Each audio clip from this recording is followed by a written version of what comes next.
A Confederação Nacional da Indústria aponta o conhecimento, a inovação e o espírito empreendedor como o tripé do progresso e do bem-estar da humanidade. E para o setor acadêmico, a resposta está nas engenharias, base para um desenvolvimento sustentado e socialmente responsável. O foco do nosso programa hoje vai para o papel da engenharia no desenvolvimento científico, econômico e social no mundo globalizado e como o Rio de Janeiro está se preparando para enfrentar os desafios dessa nova era.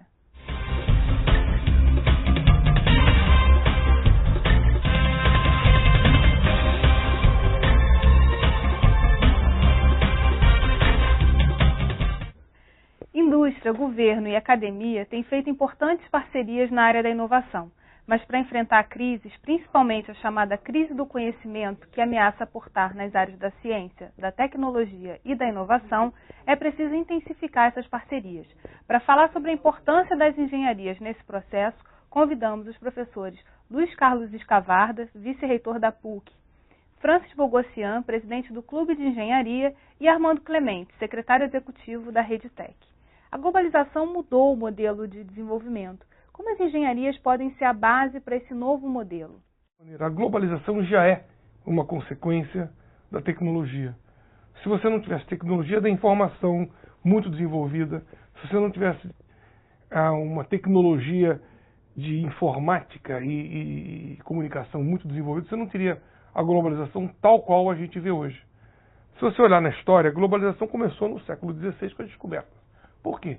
Gerou tecnologias de navegação.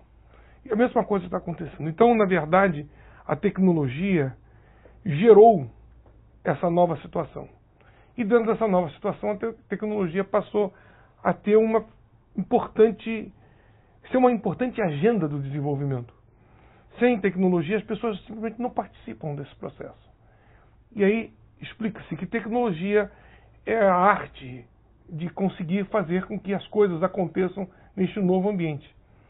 Você envolve, junto com a tecnologia, o desenvolvimento científico, envolve a inovação, que é a capacidade de gerar novos produtos e novos processos, e você finalmente envolve a capacidade de gerar pessoas que pensem desta maneira, nova maneira de pensar. Então nós estamos num mundo completamente diferente, que envolve as escolas de engenharia, porque tem que formar pessoas, porque você tem que gerar conhecimentos, não só transmiti-los, mas gerá-los. Você envolve uma indústria que precisa gerar inovação, e você vai envolver de alguma maneira o governo, que tem que ser o elemento mediador de tudo isso. Mas que engenharia é essa que a gente está falando? Porque fala-se muito da importância da engenharia nesse processo da construção da inovação, da tecnologia, mas que perfil é esse de profissional? Que engenheiro é esse que a gente está... Por que a engenharia é o caminho para esse desenvolvimento? Porque não há desenvolvimento sem engenharia e não há engenharia sem desenvolvimento.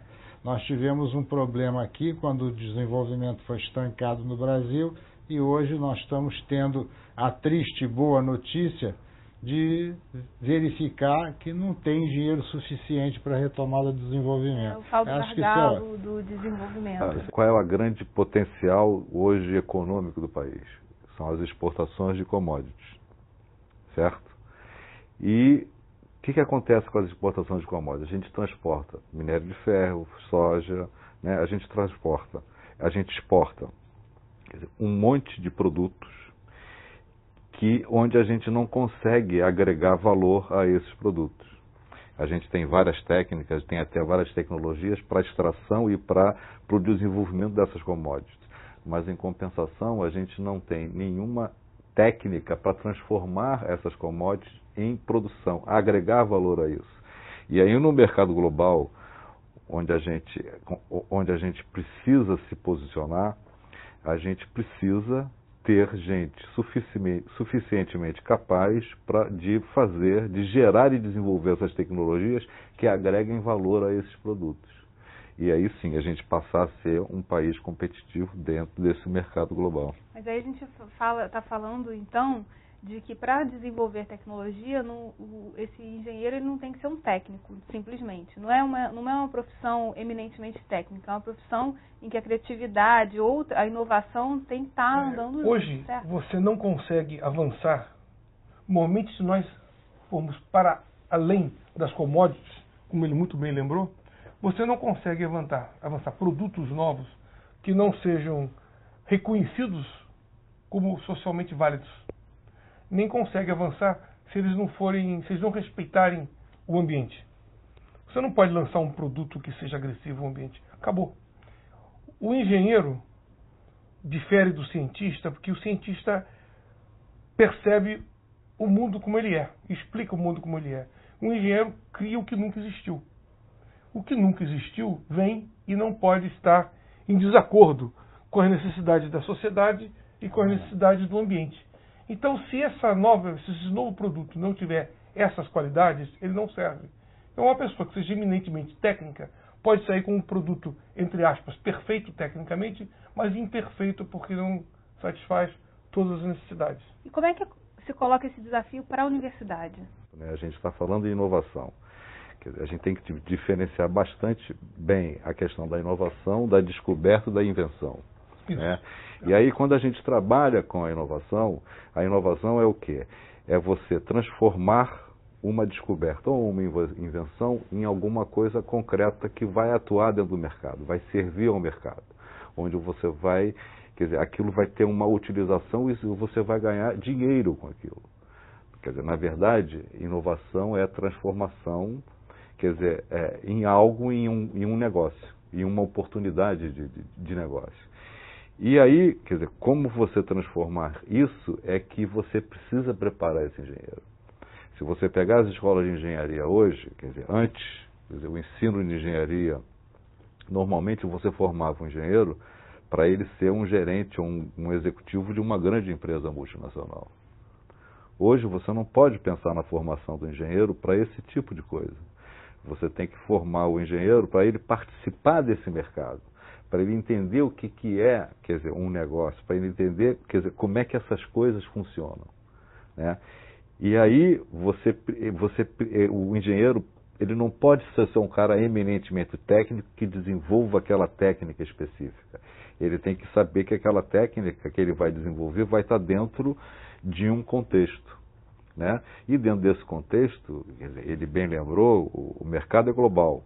Esse mercado global, existe uma disputa natural.